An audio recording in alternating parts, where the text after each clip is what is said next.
Welcome प्यारे छात्रों, कक्षा 9वीं के छात्रों के लिए विज्ञान के पेपर का कंप्लीट सॉल्यूशन यहां पर मैं आपके लिए लेकर के आ चुका हूं। गाइस, इन सभी क्वेश्चंस को आपको अच्छे से याद कर लेना है पेपर में जाने से पहले। पहला क्वेश्चन आप देख सकते हो, कोशिका की खोज किस वैज्ञानिक ने की थी? तो गाइस, कोशिका की खोज की थी वो रॉबर्ट हुक ने की थी। यहाँ पर सभी क्वेश्चंस के आंसर आपको प्रोवाइड कराए जाएंगे। पहला क्वेश्चन है, ये बहुविकल्पी क्वेश्चन है। दूसरा क्वेश्चन देखिए, कोशिका का पावर हाउस कहलाता है, इसको हम बोलते हैं क्या? माइटोकॉन्ड्रिया। तीसरा क्वेश्चन देखिए, निम्नलिखित में से कौन सा रासायनिक परिवर्तन है? तो इसका आंसर हो जाएगा क्या? दूध से दही का बनना, ये एक रासायनिक परिवर्तन होता है। चौथा क्वेश्चन देखिए गाइस, घर्षण बल सदैव वस्तु की गति का आंसर हो जाएगा इसका प्रतिरोध करता है। पांचवा क्वेश्चन देखिए, वेग का एसआई मात्रक होता है, तो वो होता है गाइस मीटर प्रति सेकंड, वेग का एसआई मात्रक होता है। छठवां क्वेश्चन पूछा गया, त्वरण का एसआई मात्रक, तो गाइस त्वरण का एसआई मात्रक होता है मीटर प्रति सेकंड स्क्वायर। सातवां क्वेश्चन देखिए, पादपों की कोशिका भित्ति बनी होती है, तो वो गाइस सेल्यूलोज की बनी होती है। पादपों की कोशिका भित्ति का सेल्यूलोज की बनी होती है। आठवां क्वेश्चन देखिए, समसूत्री विभाजन में एक पैतृक कोशिका से कितनी संतति कोशिकाएं बनती हैं? तो इसका आंसर हो जाएगा 2 बनती हैं। नौवां क्वेश्चन है यहाँ पर, वस्तु द्वारा अपनी गति अवस्था में परिवर्तन के विरोध को कहते हैं, तो इसको हम जड़त्व कहते हैं। 10वां क्वेश्चन है, शुष्क बर्फ क्या है? तो ठोस कार्बन डाइऑक्साइड, यानी ठोस CO2, उसको हम शुष्क बर्फ कहते हैं। नेक्स्ट क्वेश्चन देखिए गाइस, तापमान बढ़ जाने पर पदार्थ के कणों की गति पर क्या प्रभाव पड़ेगा? तो तापमान बढ़ जाने पर पदार्थ के कणों की गति है वो भी बढ़ जाएगी। 12वां क्वेश्चन है यहाँ पर, क्रिया एवं प्रतिक्रिया बल कार्य करते हैं, तो यह अलग अलग वस्तु पर और विपरीत दिशा में कार्य करते हैं। 13वां क्वेश्चन देखिए, वाहनों में ईंधन के रूप में कौन सी गैस प्रयोग की जाती है? तो वो गाइस CNG गैस प्रयोग की जाती है। इसके बाद हम यहाँ पर बढ़ेंगे, रिक्त स्थान की पूर्ति आपको करनी है। गाइस फटाफट से चैनल को सब्सक्राइब नहीं है तो सब्सक्राइब कर दीजिए। पहला क्वेश्चन देखिए, विलयन एक कैसा मिश्रण है? तो इसमें समांगी भरा जाएगा, विलयन एक समांगी मिश्रण है। दूसरा क्वेश्चन देखिए, परम शून्य ताप पर होता है, परम शून्य ताप का मान होता है 0 केल्विन, तो यहाँ पर 0 केल्विन आ जाएगा।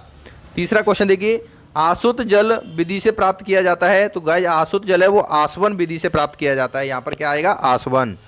चौथा क्वेश्चन देखिए, केंद्रक की खोज वैज्ञानिक ने की थी, किसने की थी? तो यह रॉबर्ट ब्राउन ने केंद्रक की खोज की थी। इसके बाद देखिए यहाँ पर 5वें क्वेश्चन पूछा गया है, वेग परिवर्तन की दर त्वरण कहलाती है, इसमें क्या भरा जाएगा? त्वरण। 6वां क्वेश्चन देखिए, बल का एसआई मात्रक न्यूटन होता है, क्या होता है बल का एसआई मात्रक? न्यूटन भरा जाएगा। 7वां क्वेश्चन देखिए, किसी वस्तु का द्रव्यमान जड़त्व की माप में होता है, तो किसी वस्तु का यहाँ पर द्रव्यमान भरा जाएगा। 8वां क्वेश्चन देखिए, क्रोमोसोम DNA तथा के बने होते हैं, तथा इसके बाद यहाँ पर क्या गाइस भरा जाएगा? प्रोटीन भरा जाएगा। ये सभी इंपॉर्टेंट क्वेश्चन है आपके त्रैमासिक परिचय के लिए, सबको याद कर लेना है गाइस आपको। 9वां क्वेश्चन देखिए, रेत और जल के मिश्रण को निस्तारण विधि से पृथक करें, कौन सी विधि? निस्तारण। इसका 10वां क्वेश्चन देखिए, ऐसे विभेदोतक ऊतक जो शीर्ष में पाए जाते हैं शीर्षस्थ कहलाते हैं। अब इसके बाद हम बात करेंगे सही जोड़ियों की, तो सही जोड़ियां आपको गाइस किस तरीके से मिलानी है, यहाँ पर आप देख सकते हो। चलिए मैं मिलाता हूँ। न्यूटन है, सबसे पहले न्यूटन को मिला दें हम गति के नियम से। उसके बाद देखिए कोशिका भित्ति है, ये मिल जाएगी सेल्यूलोज से। उसके बाद देखिए यहाँ पर प्रकाश संश्लेषण है, ये मिल जाएगा हरित लवण से। उसका चौथा है लोहे में जंग लगना, ये मिल जाएगा ये आपका रासायनिक परिवर्तन से। 5वां है कोशिका की खोज, कोशिका की खोज की थी रॉबर्ट हुक ने। उसका 6वां है चंद्रमा, तो चंद्रमा का आंसर क्या हो जाएगा? वृत्तीय गति। 7वां है वेग की कमी, तो ये मंदन कहलाता है। 8वां है रुकी हुई बस, तो यहाँ पर विराम अवस्था। इस तरीके से ये आपको सही जोड़ियां मिला देनी है, फटाफट से इसका आप स्क्रीनशॉट ले लीजिए। उसके बाद हम बढ़ेंगे एक वाक्य में उत्तर का। यहाँ पे देखिए पहला क्वेश्चन जो पूछा गया है वो इस तरीके से है, जीवन की मौलिक इकाई क्या है? तो उत्तर क्या हो जाएगा इसका? कोशिका। कोशिका जीवन की मौलिक इकाई है। दूसरा क्वेश्चन क्या पूछा है, पदार्थ की वह अवस्था जिसमें आकार व आयतन दोनों निश्चित हो क्या कहलाते हैं? तो वो ठोस कहलाते हैं। क्या कहलाते हैं गाइस? ठोस। तीसरा क्वेश्चन देखिए, नारियल का रेशा किस ऊतक का बना होता है? तो यहाँ पर आप आंसर देख सकते हो, इसका लेरेन कायमा। इसका चौथा क्वेश्चन है, नमक तथा आयोडीन के मिश्रण को किस विधि द्वारा पृथक किया जाता है? तो इसका आंसर हो जाएगा ऊर्ध्वपातन विधि द्वारा। जड़त्व किसे कहते हैं? तो किसी वस्तु में अपनी स्थिर अवस्था तथा गति अवस्था में परिवर्तन करने के विरोध के गुण को हम जड़त्व कहते हैं।